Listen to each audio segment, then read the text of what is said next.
When money is tight, you start seeing life differently.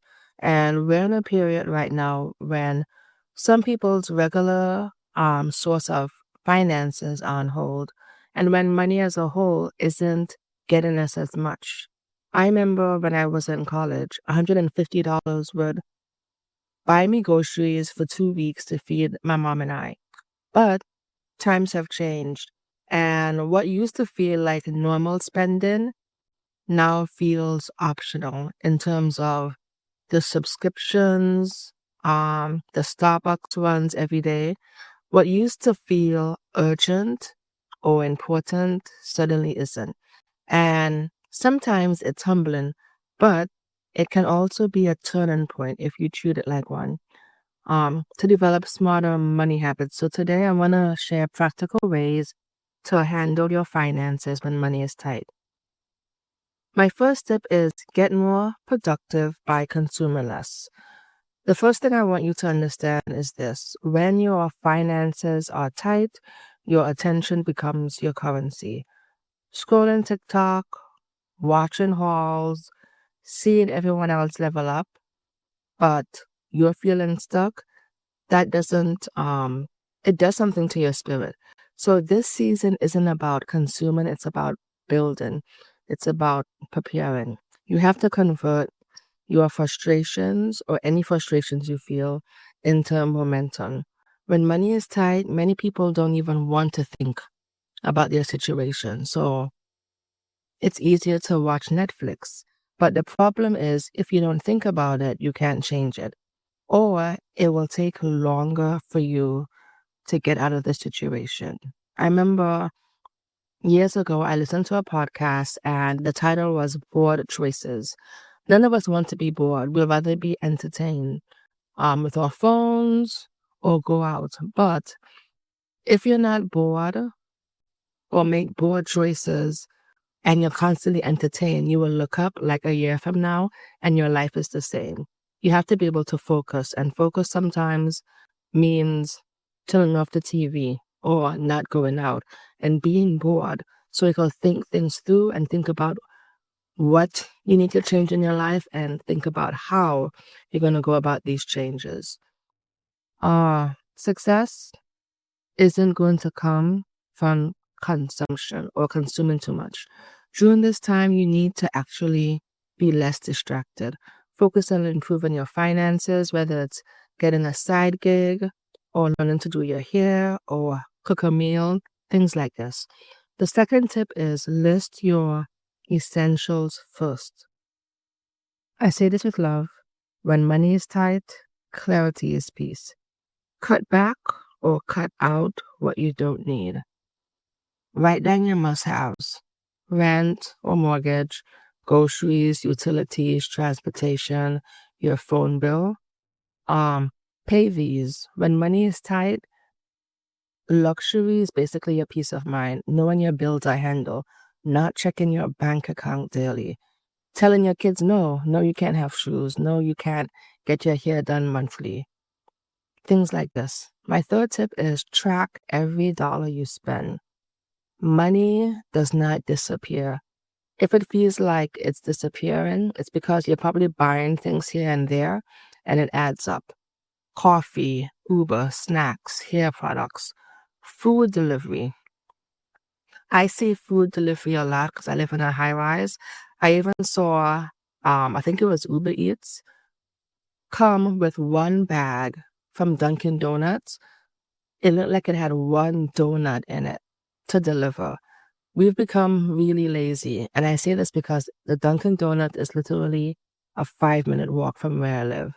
So track your spending to become more aware. You have to see where your money is going. The fourth tip is cut out non-essentials.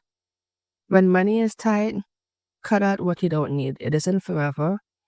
Sometimes we don't want people, I think, to know that things are tight. But unless they're paying your bills, you shouldn't care anyway. Pause things like eating out every week. That's still a big thing, I think, for many people. Subscriptions, cut out what you don't need. Ubering everywhere. A couple of weeks ago, I was at an event, and the exec there actually works for, well, I live in the DMV, so she works for the train station, and she spoke about catching the train or catching the bus to certain events, and this is someone who could afford it. But if you can go somewhere and it's a $3 train ride, or, well, where I live, the ride-on bus is free if people want to catch the ride-on. The bus, the train sometimes will save you a lot of money in the week in terms of commuting, so you could try that.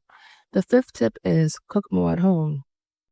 Save on ingredients. If you buy spinach, for example, to put on your salad, and you see that you're not using it after a few days, one tip I do is I blend up vegetables like spinach and then pour it into rice, and you could make spinach rice. You see the fruits in your fridge beginning to overripe, blend it up and make a smoothie. You can't do these things when you're buying food all the time. But if you buy groceries, you can look up recipes and cook rice 3 ways, or use spinach 4 ways, or, do something different with fruit if it becomes too ripe and you don't want to throw it away. Cooking is not just about saving money, it's about self-care and discipline and keeping more of your money in your wallet. The sixth tip is shop strategically. So this is the season where your cart needs purpose. You have a grocery list. Sometimes you buy store brands, not, well-known brands, because you could save a couple of cents or a couple of dollars buying like the Safeway brand, Amazon brand versus, a regular brand. Sales, coupons, loyalty points. Not just Whole Foods and Target vibes. There are other stores that you could shop at. You have to know how to stretch money and still eat. The seventh tip is try a no-spend weekend or a no-spend day, because definitely I feel every time I leave the house, I spend money. But you have to get creative. Free events, at-home spa days, cleaning and organizing your space instead of going out, reading. The library is free and empty, so read more. The eighth tip, use public resources without shame. Listen, again, libraries, free books, free courses and workshops. Community centers have family programs, networking opportunities. There may be county events. I recently went to a free business conference for a different county just to learn and connect with others. Ninth tip, plan ahead for expenses. Unexpected expenses always come up.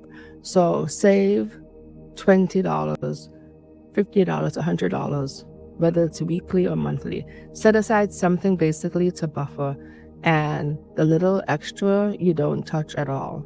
And my last tip is have the mindset that this is a season and this season is temporary. Don't let temporary circumstances become permanent by having a broke mindset.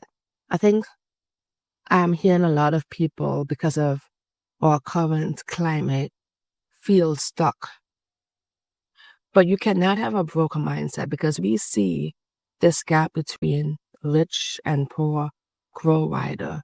And also, just know seasons change. During this time, I think skills are important, access is important, timing is important. And I say skills in terms of leveraging the skills you have or getting more skills. Access, putting yourself in places where persons are doing well economically, because it's not so much the job that's going to keep people afloat. It's also knowing the right people, networking, and connections. And then timing, because sometimes it's just about timing, again, being in the right place, or going to the right event, or seeing the right job offer, applying and getting it. All of these things matter. So to wrap things up, Living well when money is tight sometimes means a budgeted list, packing your lunch, free events. And that's okay because financial discipline is self-care too. If this helped you, like, comment, and subscribe. Share this video with another woman who may need some support.